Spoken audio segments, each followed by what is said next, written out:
Bonjour, bonjour et bienvenue aux Rebelles de Lumière et à tout le personnel au sol. Bonsoir si c'est le soir, bon après-midi si c'est l'après-midi et bon matin, comme on dit au Québec, si c'est l'heure de vous réveiller. Et c'est toujours l'heure de se réveiller, de réveiller et d'élever nos consciences. Alors, je poursuis aujourd'hui ce nouveau format plus court sous ma casquette de conteur. Mon objectif avec ces nouvelles capsules est de vous aider à vous souvenir de qui vous êtes vraiment en entendant des histoires vécues extraordinaires pour vous rappeler que vous l'êtes vous aussi extraordinaire. Il suffit juste de se décider à sortir de la matrice, comme l'a si bien montré Jim Carrey dans le Truman Show. Alors, l'histoire que je vais vous conter est celle d'Anne Givaudan, publiée dans Point de bascule, tome 3, présenté par Annie Laforêt aux éditions Le Dauphin Blanc, aux côtés de 21 autres autrices et auteurs, dont votre serviteur.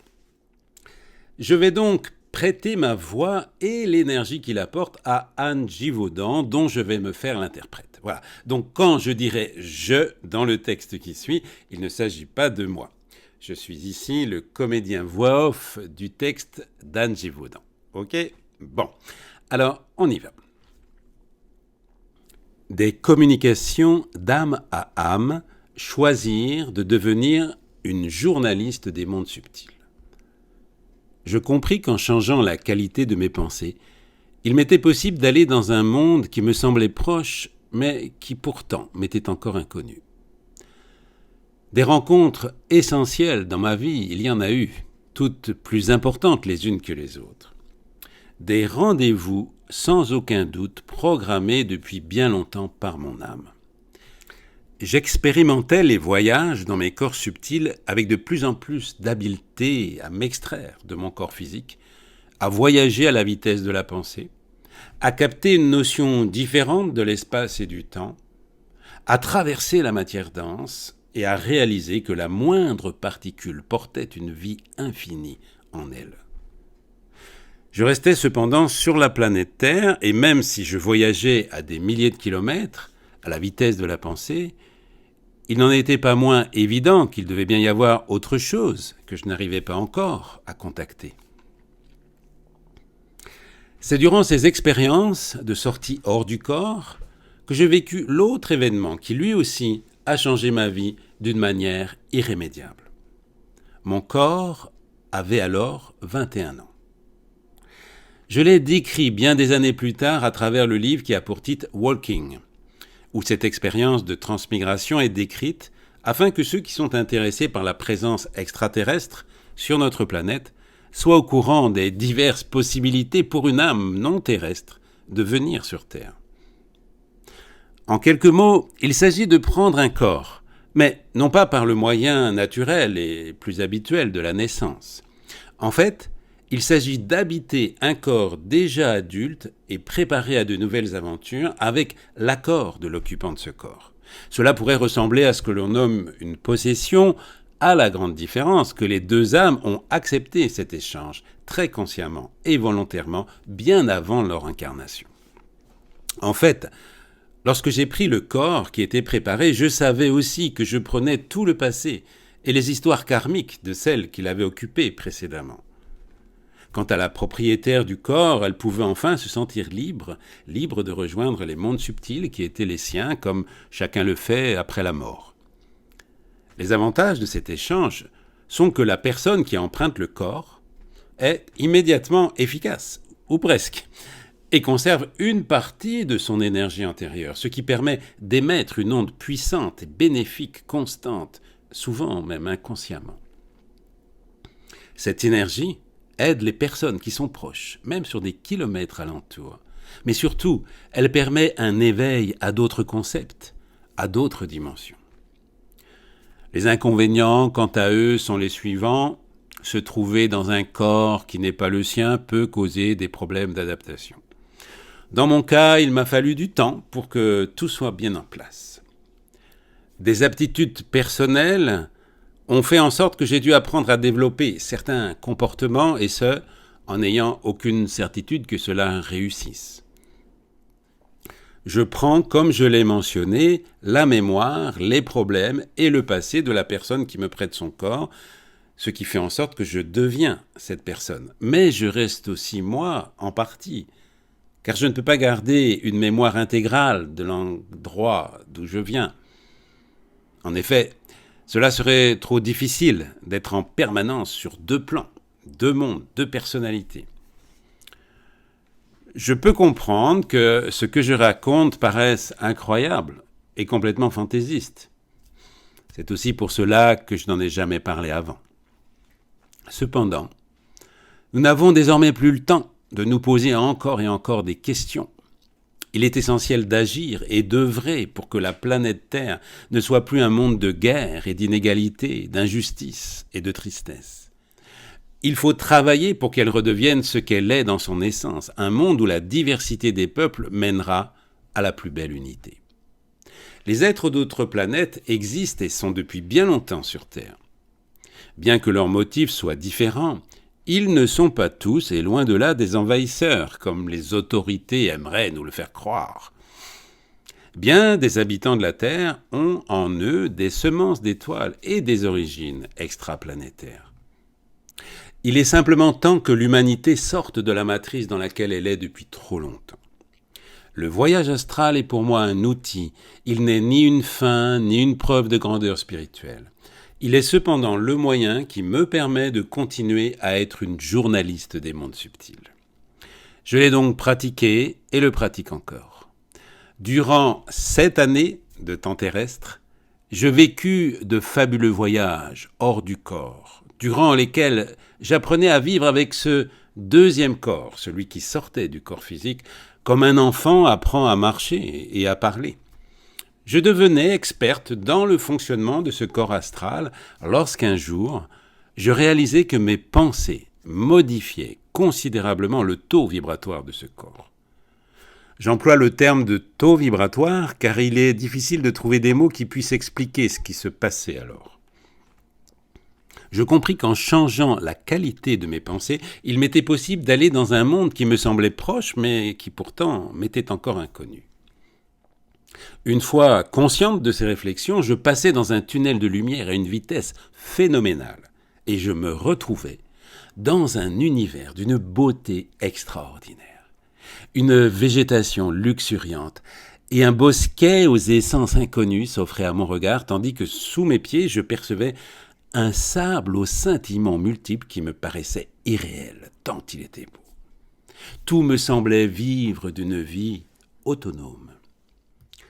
Ne sachant pas où je me trouvais, je réalisais tout à coup qu'un être marchait à mes côtés. « T'en souviens-tu » Ces paroles, adressées individuellement à mon compagnon et à moi-même, me touchèrent en plein cœur, mais je cherchais en vain ce dont je devais vraisemblablement me souvenir. L'être qui est là, près de nous, puisque nous étions deux à ce moment-là, est de taille moyenne. Son visage est oblong, son crâne est très allongé, et sa peau est d'une pâleur bleutée. Ses yeux, sans le moindre cil, nous regardent avec intensité et nous sourient. Il porte un ensemble tunique et pantalon qui pourrait faire penser à ce que portent les Indiens de l'Inde. Mais la matière de ce vêtement sans couture semble inconnue sur terre tant elle paraît fluide, d'un éclat intense et faisant corps avec celui qui nous accueille. C'est alors que l'être au visage bleuté continua en se qualifiant comme le représentant d'une commission interplanétaire chargée de répandre et de développer certaines idées sur Terre. Voici quelques-unes de ses paroles. « Il fut un temps où tes semblables connaissaient l'existence de ce lieu-ci. Il faut réveiller chez eux le souvenir de cette époque. Il faut, et il est même indispensable, que l'homme retrouve ses origines. Le gâchis que les hommes cultivent depuis si longtemps connaîtra son apogée vers la fin de ce siècle. Ainsi appartient-il d'ores et déjà aux êtres conscients de préparer un certain chemin. » C'est alors que je m'aperçus que les paroles n'étaient pas prononcées par la bouche de l'homme bleu, mais qu'elles pénétraient en moi par le centre de mon crâne. je compris qu'il employait la télépathie et je sus par la suite que ce type de communication est celui employé automatiquement lorsque l'on est hors de son corps physique. Les mots ainsi ne nous trahissent plus, ne sont plus interprétés, mais coulent de manière fluide et limpide en nous. L'être continua à me donner des explications et je n'eus aucune crainte devant lui, tant la lumière et l'amour faisaient partie de sa personne. Il poursuivit ce qu'il voulait nous dire et nous proposa de reprendre un engagement que nous avions pris il y a bien longtemps, qui consistait à préparer le chemin dont il venait de nous parler.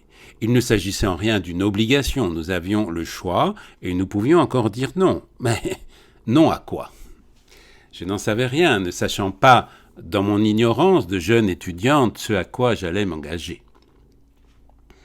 Devenir des journalistes des mondes subtils que nous allions visiter en sa compagnie, mettre à la disposition des humains ce que nous vivrions sur ces plans-là, réveiller les mémoires endormies sans jamais vouloir convaincre. Voilà comment je compris sa demande. Il nous laissa 6 mois avant que nous ayons à donner notre réponse. C'était à nous de choisir les moyens pour mettre nos expériences à la disposition du plus grand public, le cinéma ou l'écriture. Nous avons accepté. C'était le choix le plus logique à nos yeux de jeunes étudiants, le seul qui nous permettait de contribuer à l'avancement de cette planète. Mon oui était une évidence, même si bien des fois, par la suite, en revenant de ces voyages, je me demandais si nous réussirions à faire passer le message d'amour qui était sous-jacent à tout cela. Le parcours n'a pas toujours été facile, car rien ne pouvait nous être garanti sur le plan humain et matériel. Mais j'ai toujours senti la présence de mon guide au visage bleu toutes les fois où j'en avais besoin. C'est encore lui qui aujourd'hui me demande d'écrire sur divers sujets et chaque rencontre avec lui est un ressourcement indescriptible. Encore aujourd'hui, parfois, mais de plus en plus rarement, le découragement peut m'envahir ainsi que la lassitude et la fatigue.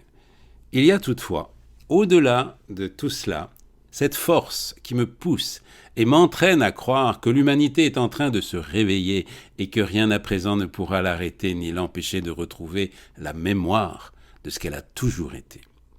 Alors une joie profonde me submerge et je sais que tous et toutes nous retrouverons la route, car l'ère des clarifications est arrivée.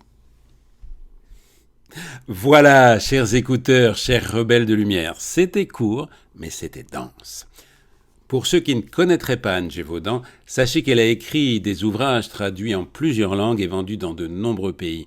Des ouvrages novateurs, puisqu'à l'époque des tout premiers livres, les mots « voyage astral »,« sortie du corps » et « monde d'après-vie » n'étaient que murmurés secrètement dans des écoles dites ésotériques réservées à quelques-uns. Ces ouvrages ont vulgarisé, sans toutefois les banaliser, des mondes que chacun jusqu'alors pressentait sans trop oser y croire. Anne Gévaudan n'est pas le personnage type d'écrivaine ou de philosophe. Non qu'elle refuse ce rôle, faisant aussi partie de son histoire, mais elle préfère celui de thérapeute des âmes et des corps et de reporter des mondes subtils. En effet, elle est comme un funambule entre deux mondes et passe en se jouant de l'un à l'autre sans difficulté et sans même donner l'impression qu'il s'agit là d'un phénomène rare, voire extraordinaire. Elle parle des mondes subtils, de l'au-delà ou de la vie sur d'autres planètes, comme d'une évidence. Vous pouvez retrouver les 25 livres qu'elle a écrits ou coécrits pour certains avec Daniel Meroy. Vous trouverez le lien dans son site internet soi.fr dans la description. J'ajoute qu'il faut saluer aussi qu'elle est elle-même son propre éditeur et que si ça lui permet de ne pas être censurée, cela demande aussi un très gros travail qu'elle partage avec une équipe dont plusieurs des membres sont bénévoles. Cette notion de bénévolat m'offre par ailleurs une transition toute trouvée. Cette chaîne de vie, et non pas cette chaîne de vie qui s'appelle Field One TV, fête ce mois-ci sa première année d'existence en tant que média professionnel. Mon objectif avec Hamdi, mon partenaire, qui lui s'occupe du design des miniatures, du montage pour le best-of par exemple, du web marketing, du community management et qui gère le site aussi de fieldone.com, notre objectif est de vous offrir des contenus riches en informations et dans une tonalité que vous trouverez nulle part ailleurs et dans une énergie haute. Voilà. Et vous la trouverez pas sur les médias de grand chemin. C'est notre façon d'éveiller les consciences pour accélérer la venue de la nouvelle civilisation de la Terre qui sera dans la loi du 1, la loi de l'unité et en harmonie avec les autres civilisations plus avancées. Néanmoins, et oreille en plus, nous avons encore, et pour un bon moment, besoin de cette énergie, oui, je dis bien cette énergie qu'on appelle l'argent, et que les banksters, comme les appelle D.S. ont détourné pour en faire un moyen de pouvoir, mais que nous pouvons aussi utiliser à bon escient. Tout ça pour vous dire que Fieldone TV a vraiment besoin de votre soutien pour pouvoir continuer. Dans un commentaire, une internaute que je salue m'a écrit récemment « Oh, vous devez faire votre beurre avec cette chaîne ». Je lui ai répondu que non seulement je ne fais ni beurre ni argent avec cette chaîne, mais qu'au contraire, ça m'en coûte. Ça m'en coûte beaucoup pour les frais de fonctionnement, mais aussi pour le temps que j'y consacre et qui se chiffre mensuellement en centaines d'heures. Alors je fais appel aujourd'hui à votre générosité. Fieldone n'est, à l'heure où je vous parle, ni monétisé, ni coupé par des publicités. Alors, si vous voulez nous soutenir, il n'y a pas de petits dons, n'hésitez pas et ne vous privez pas du plaisir que vous avez à donner. Le lien dans la description. Un grand merci par avance. Et pour ceux qui veulent aller plus loin, je vous informe que les inscriptions sont ouvertes pour les 9 AV, Atelier Vibratoire de Fil, une formation exclusive en ligne sur Zoom en privé où vous pourrez améliorer vos capacités physiques, psychiques, sensorielles et extrasensorielles afin de mieux communiquer avec toutes les parties de vous-même, avec le vivant qui vous entoure et avec les plans subtils. Avec les outils que je connais le mieux, l'intention de la voix, des mots et de l'énergie. Inscrivez-vous à l'infolettre, newsletter pour les francophones hors Québec, pour tout savoir. Le lien est dans la description. Attention, le nombre de places est limité. Voilà, chers écouteurs et chères visionneuses, encore un grand merci pour votre écoute et votre fidélité, et un immense merci par avance du fond du cœur à toutes celles et tous ceux qui auront l'élan de nous soutenir. Bye bye.